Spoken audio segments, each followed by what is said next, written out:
yarfa'illahul ladzina amanu minkum walladzina utul ilma darajat.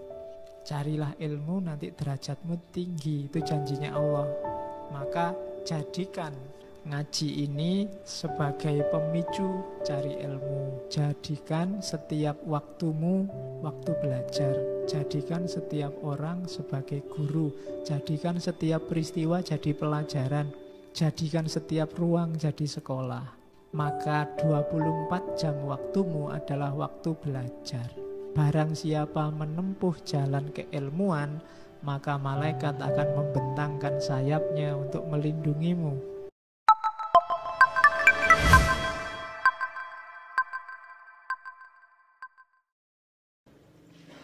Bismillah.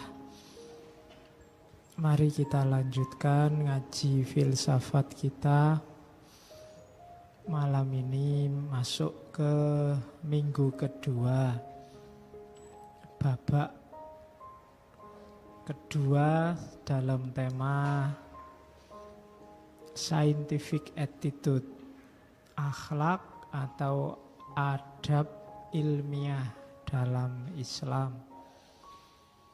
Malam ini kita ketemu beliau, ulama besar, Kiai Haji Muhammad Hasyim Asy'ari.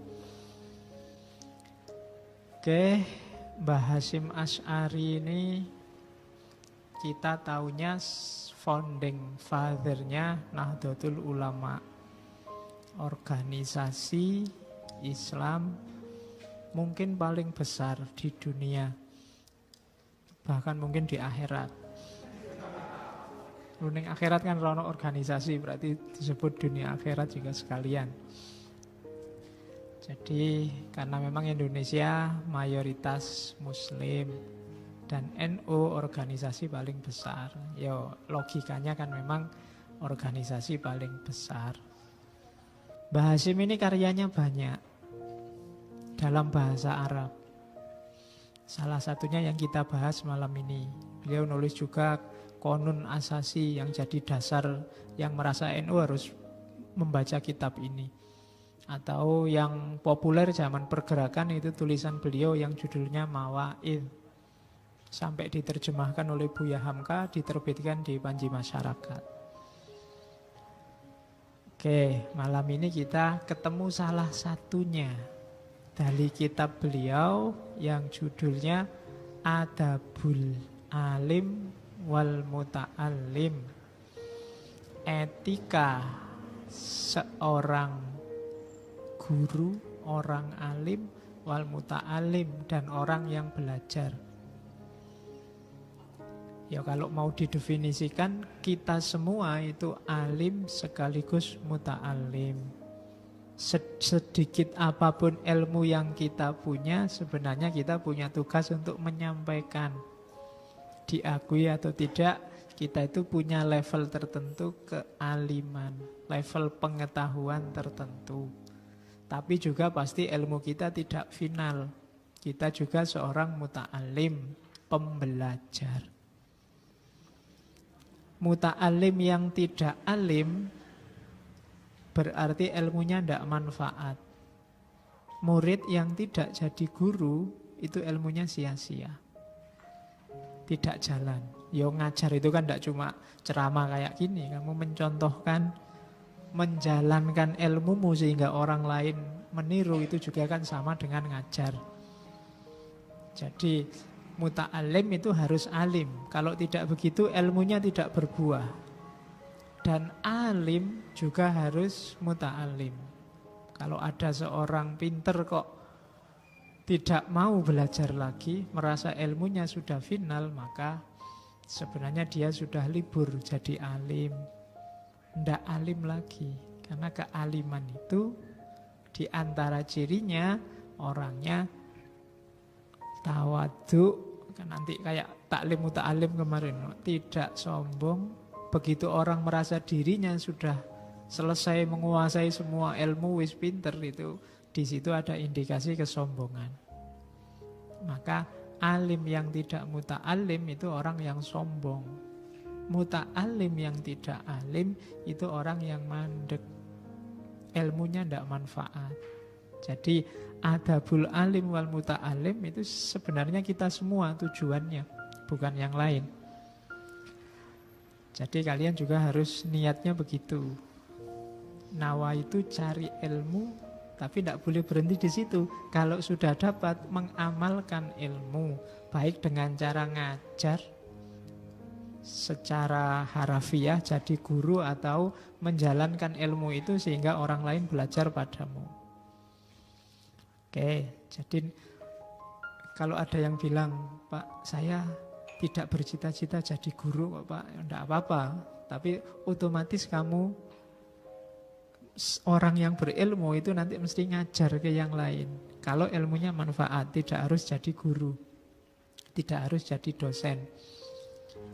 Oke, bismillah, kita lihat apa dawuhnya Mbah Hasyim Asy'ari tentang adabnya seorang alim dan muta'alim. Hari ini banyak orang ngomong tentang pendidikan karakter. Kalau dalam tradisi Islam sejak taklim kemarin, kata-kata pendidikan karakter itu kebalik. Harusnya karakter pendidikan. Jadi orang berakhlak dulu, baru cari ilmu. Akhlaknya ditata dulu, baru cari ilmu. Kalau sekarang kan kamu kuliah dulu, pendidikan dulu, terus di situ dikasih karakter. Jadi sebelum itu kamu jadi nggak punya moral kuliahmu. Baru terus diajari karakter yang jujur ya. Berarti sebelum itu nggak punya. Jadi justru sebelum cari ilmu, kalau dalam tradisi taklim ini kita harus berkarakter dulu, berakhlak yang baik dulu, baru cari ilmu, maka ilmunya manfaat. Jadi di awal-awal cari ilmu, akhlaknya harus sudah terbentuk. Disitulah ta'lim muta'alim atau adabul alim wal muta'alim. Oke, bismillah. Ini kalimat dari pembukaan. Katanya Mbah Hasyim, sebagian ulama berpendapat bahwa tauhid itu mengharuskan adanya keimanan. Ini pasti masuk akal ya. Kalau kita ngaku bertauhid ya berarti kita beriman. Percaya pada Allah, percaya pada Rasul, percaya pada malaikat, dan seterusnya. Tapi kelanjutannya, barang siapa tidak beriman maka berarti ia tidak bertauhid. Ini logikanya jelas. Asumsi selanjutnya, iman itu mengharuskan adanya syariat. Beriman saja tanpa syariat, omong kosong. Sama kayak kamu bilang I love you tapi disuruh menjemput tidak mau, WA tidak pernah. Ya, itu iman tanpa syariat. Ngaku percaya Gusti Allah tapi sholat tidak mau, zakat tidak mau, disuruh haji alasan, disuruh kurban alasan. Tidak terbukti imanmu. Jadi ngakunya saya itu anak yang rajin toh Pak, tapi kuliah tidak pernah masuk. Nah itu berarti beriman tambah ada syariatnya. Jadi iman mengharuskan syariat. Kesimpulannya apa? Berarti barang siapa yang tidak bersyariat, maka dia tidak beriman dan tidak bertauhid. Tapi selanjutnya syariat mengharuskan adanya akhlak. Ini syaratnya. Kenapa? Syariat itu jalan. Untuk mencapai keimanan dan tauhid, jalan itu harus diwarnai oleh akhlak yang baik.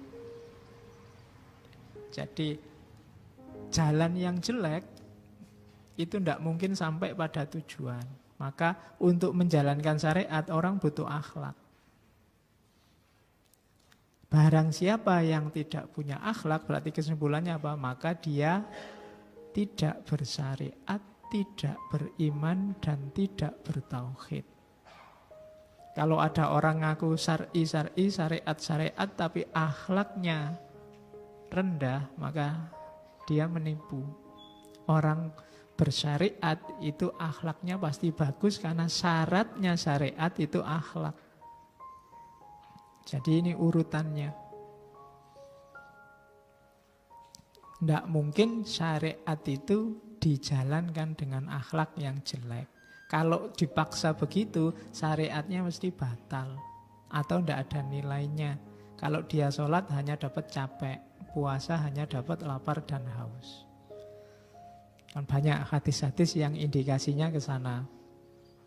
Ya amar ma'ruf nahi mungkar, tapi kalau jalannya tanpa akhlak tidak akan berhasil dan bertentangan malah dengan syar'i. Kalau bertentangan dengan syariat berarti kehilangan keimanan berarti kehilangan tauhid. Nah, itu logikanya begitu. Berarti semuanya harus diwarnai oleh akhlak. Level apapun ekspresi hidupmu, dasarnya akhlak. Termasuk dalam syariat.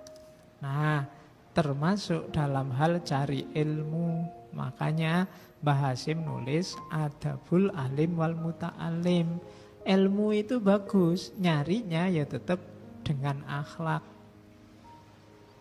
Kalau ndak pakai akhlak gimana Pak? Tetap saya bisa pinter toh. Wong saya nyontek bisa dapat nilai A itu. Kan kamu sering begitu. Wong saya plagiat, dosennya nggak tahu, makalahku dianggap bagus sih. Itu kan ilmu yang tanpa akhlak. Kalau dalam bahasa agama ya nanti ndak barokah, rusak, nggak ada gunanya. Wong ilmu itu untuk mendidikmu, kamu tempuh dengan jalan merusak. Jadi akhlak dulu ditata, baru jalan ke arah yang baik. Hal apapun. Kalau kamu mau jadi mahasiswa pelajarilah akhlaknya seorang mahasiswa. Besok mau jadi petani, belajarlah akhlak yang diperlukan oleh seorang petani. Mau jadi DPR, ketahuilah kode etik akhlaknya seorang DPR. Oke. Yang ini orang jarang masuk ke wilayah ini. Harusnya profesi apapun, perilaku apapun, dasar awalnya akhlak. Maka katanya Mbah Hasyim, karena pentingnya akhlak ini, sementara kriteria akhlak secara detail belum jelas, dan seperti yang aku lihat tentang kebutuhan para pelajar kepada akhlak, dan susahnya untuk selalu mengingatkan kesalahan akhlak mereka. Setiap pembelajar butuh akhlak.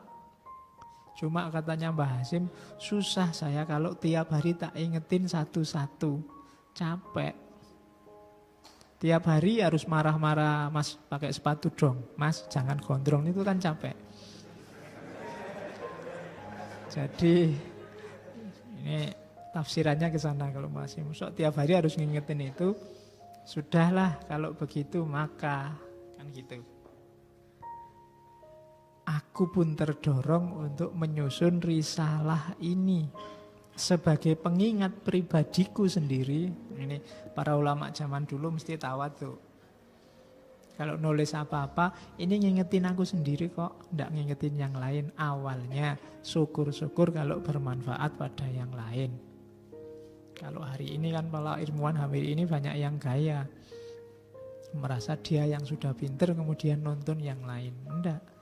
Pelajaran tawaduk yang pertama itu dari para ulama itu. Bahkan khutbah Jumat itu kan selalu begitu. Usikum wa nafsi bitaqwallah. Saya nasihati kamu dan juga diriku sendiri. Karena kalau aku cuma nasihati kamu dan merasa aku sudah takwa, itu sombong. Harus menasihati aku sendiri biar nggak dimarahi oleh Gusti Allah. Karena kalau nggak ada wa nafsinya, berarti kamu merasa sudah jadi orang takwa. Selain sombong, besok kamu bisa ditagih. Kok cuma ngomong saja, buktinya mana? Tiap hari ngomong nyuruh orang ikhlas lah, nyuruh orang tawaduk lah, nyuruh orang jangan dengki lah. Kamu sendiri begitu. Nah, cuma kalau ada wa nafsinya kan jawabnya kan enak. Lu kemarin itu juga nasihati saya. Nggak cuma nasihati orang lain, jadi saya juga berjuang. Nah, perjuangan ya kadang-kadang gagal. Jadi cara berpikirnya lebih taktis kalau para ulama zaman dulu. Nggak serta-merta orang pintar terus ngajari yang lain. Nggak. Ini semoga bermanfaat sebagai pengingat pribadiku sendiri dan umumnya orang-orang yang wawasannya kurang. Yang sudah pinter ya sudah. Yang belum semoga bisa mengambil manfaat. Oh, itu gaya bahasa tawadhu khas para ulama besar.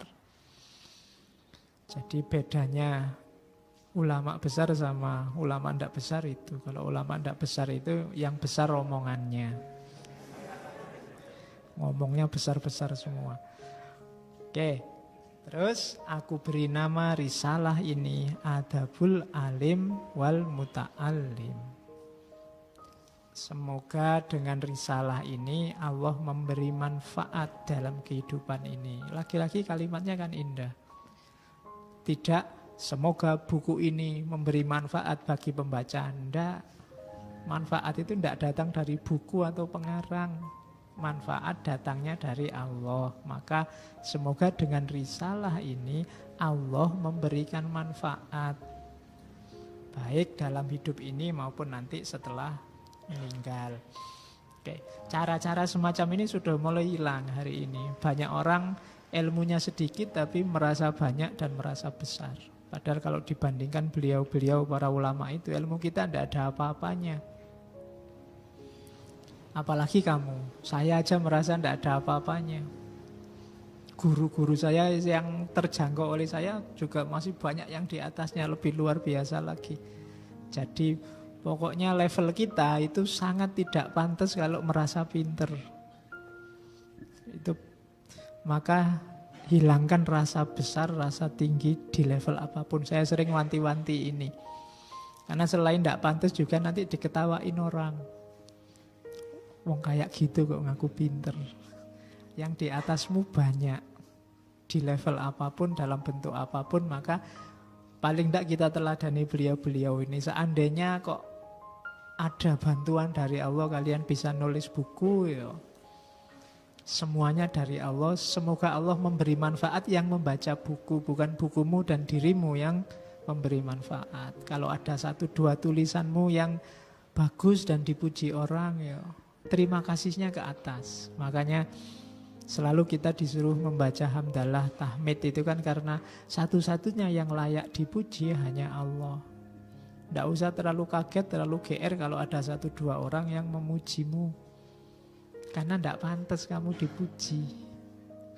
Jujur atau tidak, kamu sendiri yang ngerti bahwa kamu sebenarnya tidak pantas untuk dipuji.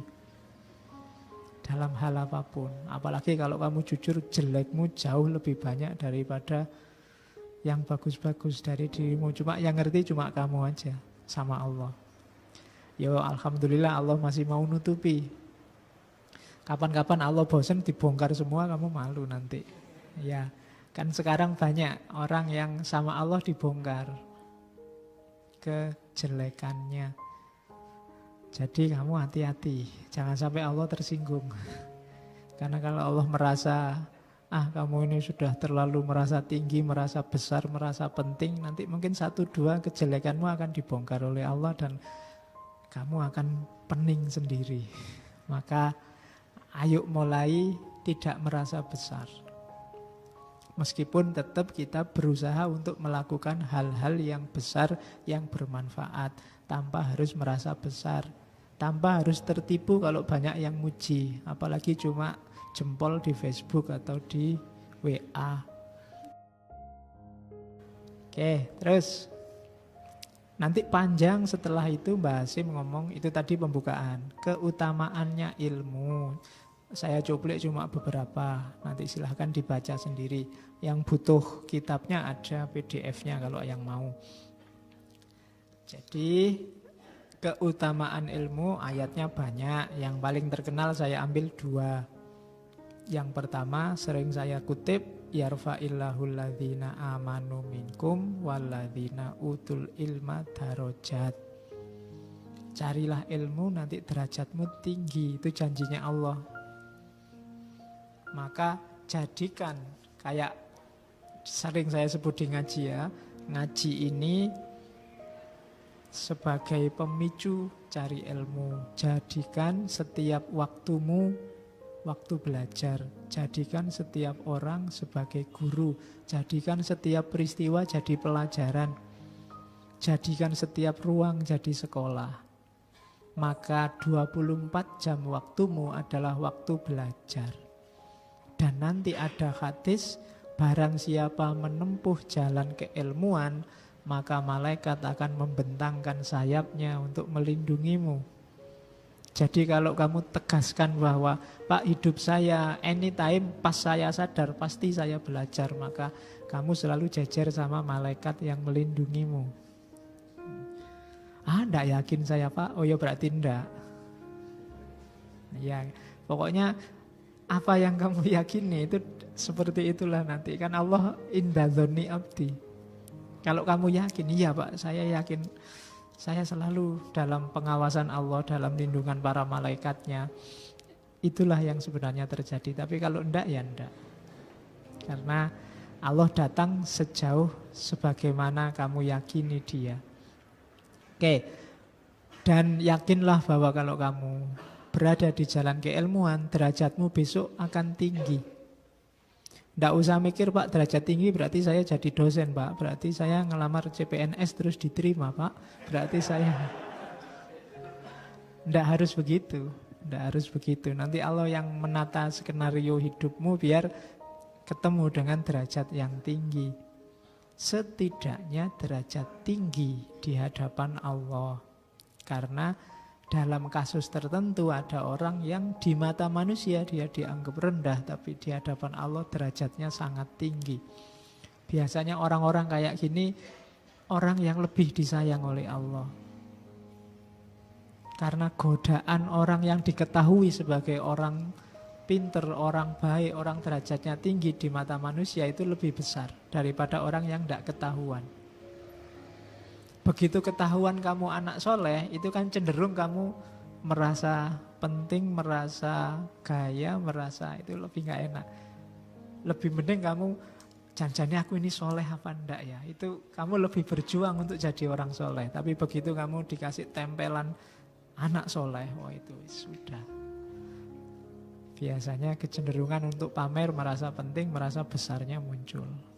Nah itu, maka bergembiralah kalau orang lain nganggap kamu itu kurang ajar, tapi janjane kamu soleh. Bahkan kamu sendiri ya enggak ngerti kalau kamu itu anak soleh sebenarnya. Nah, itu lebih aman. Makanya ada perdebatan dalam tradisi tasawuf, mana yang lebih tinggi derajatnya, wali yang tahu dirinya wali atau wali yang tidak tahu kalau dirinya wali. Dan bagi beberapa sufi, wali yang sadar bahwa dia wali itu beban luar biasa. Karena dia harus anytime berjuang menjaga perasaannya tidak turun makomnya. Tapi mereka yang tidak sadar lebih enjoy, lebih menikmati. Makanya banyak istilah wali mastur. Wali mastur itu wali yang orang lain tidak tahu. Bahkan kadang dirinya sendiri tidak tahu kalau dia wali. Jangan-jangan kamu merasa, jangan-jangan saya wali ya.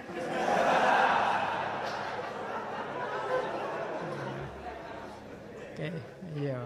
Tapi kalau kamu merasa begitu, pasti kamu bukan wali. Oke, terus tenang aja. Besok kalau kamu sudah nikah, terus punya anak, otomatis jadi wali. Wali murid. Terus ayat yang kedua, innama yahsyallahu min ibadihil ulama. Di antara hamba-hambanya Allah, yang paling takut itu yang punya gelar ulama.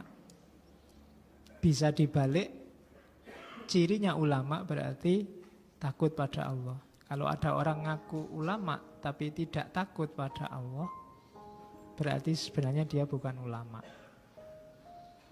Masih takut pada manusia, masih takut pada kesuksesan atau kegagalannya, masih takut pada kebesaran atau keruntuhan organisasinya, masih takut pada berkurangnya jamaahnya, dia belum yahsyallahu min ibadihil ulama.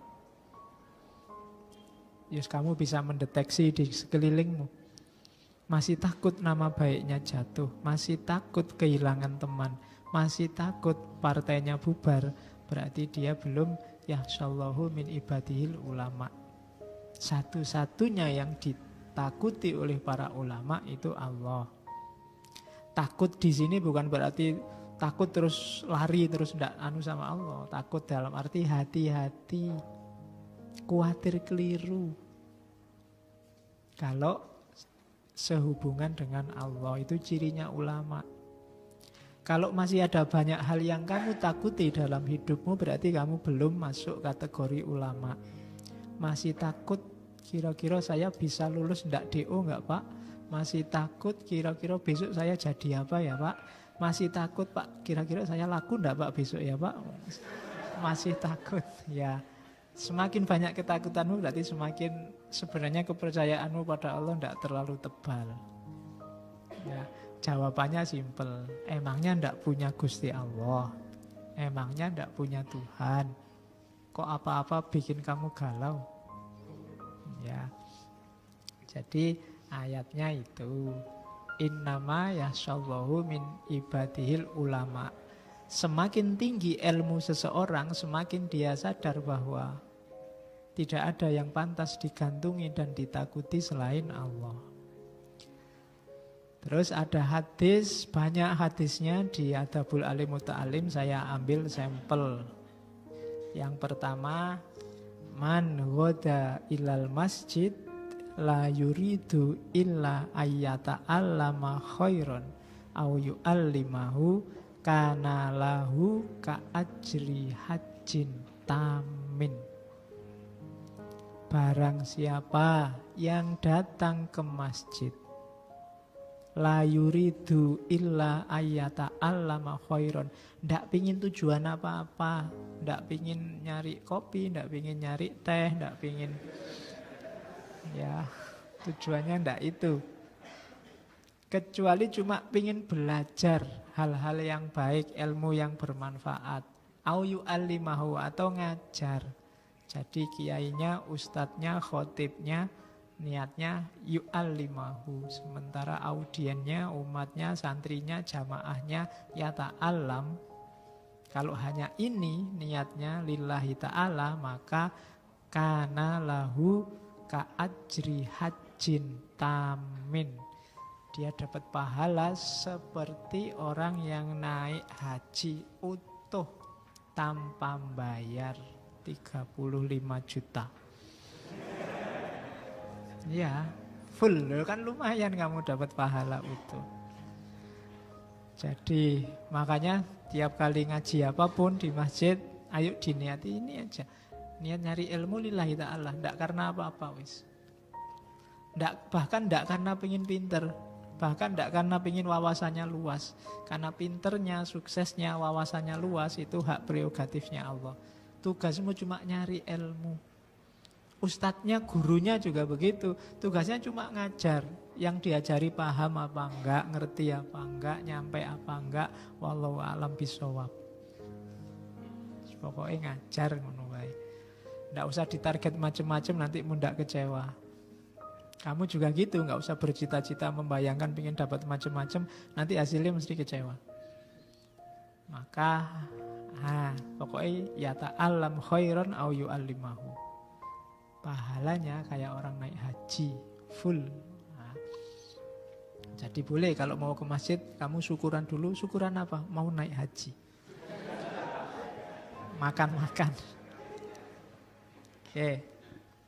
Ma ubidallahu bisyai'in afdhalu min faqihin fiddin.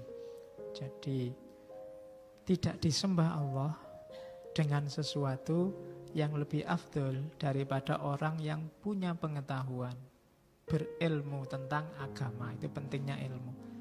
Allah sangat senang kalau yang menyembah dia adalah orang yang tahu ilmunya, ngerti. Kenapa? Karena orang tidak berilmu itu biasanya melakukan sesuatu termasuk ibadah tanpa kesadaran. hanya ikut-ikutan. Wali fakihin wahidin asyaddu ala syaitoni min alfi abidin. Jadi satu orang pinter itu bagi setan lebih berat menggodanya daripada 1000 ahli ibadah. Jadi ini mungkin testimoninya setan. Jadi loh iya kan setan kadang-kadang bikin testimoni kan, ada beberapa hadis itu. Jadi berat menggoda orang yang punya ilmu itu. Oke, ya sama kayak kamu ngasih tahu orang pinter itu kan kadang ya susah, ngomaya lepol. Nah, kalau orang sudah terlanjur soleh, ilmunya tinggi itu juga begitu. Ditipu apa aja ndak bisa. Nah itu. Jadi ulama yang baik itu akan bikin susah setan. Mending goda orang yang sedang senang-senangnya ibadah, senang-senangnya syariat. 1000 katanya setan. Menipunya gampang dibandingkan orang yang berilmu. Maka sering saya bilang, berdayakan dirimu dengan ilmu. Jadi ilmu itu bekalmu di dunia, bekalmu di akhirat, bekalmu menghadapi setan. Tidak akan gampang ketipu, bahkan oleh dirimu sendiri, hasratmu sendiri, nafsumu sendiri. Jadi kuatkanlah. Jadi orang kuat itu bukan yang kalau tarung menang, tapi orang yang ilmunya selalu tambah. Makanya kan ada cerita satu ketika setan mau masuk masjid, tapi tidak masuk-masuk, mau goda orang sholat. Terus ada yang tanya, setan kamu kenapa nggak masuk-masuk? Kok nggak jadi digoda? Itu ada orang pinter sedang tidur. Orang pinter tidur aja setan nggak berani masuk untuk goda orang yang sedang sholat. Karena yang sholat nggak terlalu pinter. Jadi kalau hari ini ada yang mau tidur, malam ini mau tidur, silahkan. Loh ya, siapa tahu tidurmu bikin setan nggak jadi masuk. Dibandingkan yang melek-melek tapi nggak paham. Oke, terus. Ya.